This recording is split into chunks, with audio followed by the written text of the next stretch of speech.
ভারত থেকে প্রেসক্রিপশন নিয়েছেন যে আওয়ামী লীগকে নিষিদ্ধ করা যাবে না, আওয়ামী লীগকে নিষিদ্ধ করলে আপনাদের ক্ষমতা দেওয়া হবে না। বেগম খালেদা জিয়াকে পরিত্যক্ত কারাগারে রাখা হয়েছিল ওই ভারতের নির্দেশে। আমরা এখনো বলছি যে আমাদের পাশে এসে দাঁড়ান।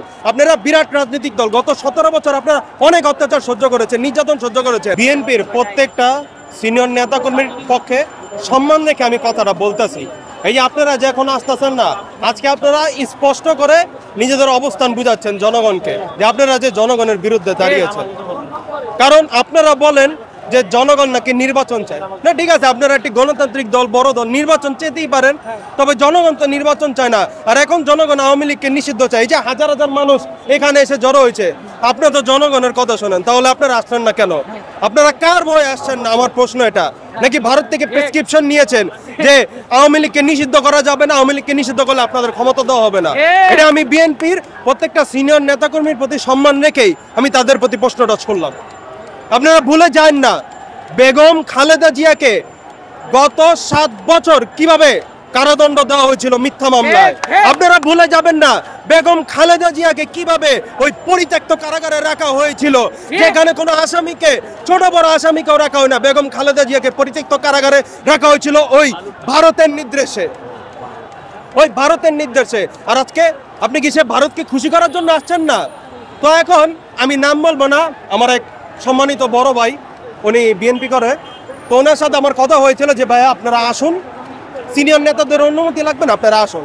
তো তিনি আমাকে যে জবাবটা দিয়েছে সেটা হলো যে আমাদের জুলাই অভ্যুত্থানের যত ছাত্ররা ছিল তারা নাকি বিএনপির সাথে বেইমানি করেছে। কি বেইমানি? তারা নাকি কোনো আন্দোলন করেনি, বা আমরা নাকি তাদের বিরুদ্ধে কথাবার্তা বলি। আরে বিরুদ্ধে কথাবার্তা তো হবেই, হাতের 5 আঙ্গুল সমান না। একজন আরেকজনের সমালোচনা করবে, ভালো প্রশংসা করবে, এটাই তো সুন্দর। হাসিনার আমলে আমাদের গলা দমিয়ে রাখা হতো। এই স্বাধীন বাংলাদেশে ভুল বললে ভুল করলে সেটাকে ভুল বলতে হবে, সঠিক করলে সঠিক বলতে হবে, এটাই তো সুন্দর। তো আপনাদের কি একটু সমালোচনা করলে আপনারা আসবেন না?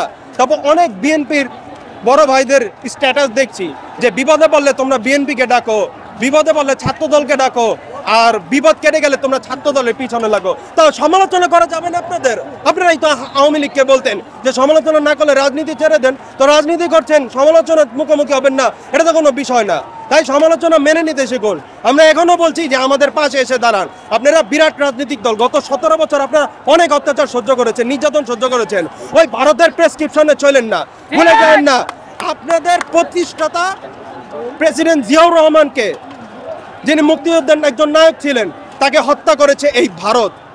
এই ভারতের প্রেসক্রিপশনে বিএনপি চলতে পারে না, চলতে দেওয়া হবে না। তাই সুতরাং আমি বিএনপিকে, বড় বড় সিনিয়র নেতা, ছাত্র দলের বড় ভাইদেরকে অনুরোধ করব আমাদের পাশে এসে দাঁড়ান। কারণ আপনারা ফ্যাসিবাদ বিরোধী আন্দোলন করেছেন, আপনাদের প্রয়োজন আমাদের আছে, আপনাদেরও আমাদের প্রয়োজন, আমাদেরও আপনাদের প্রয়োজন। তাই আমাদের পাশে এসে দাঁড়ানোর অনুরোধ রইল।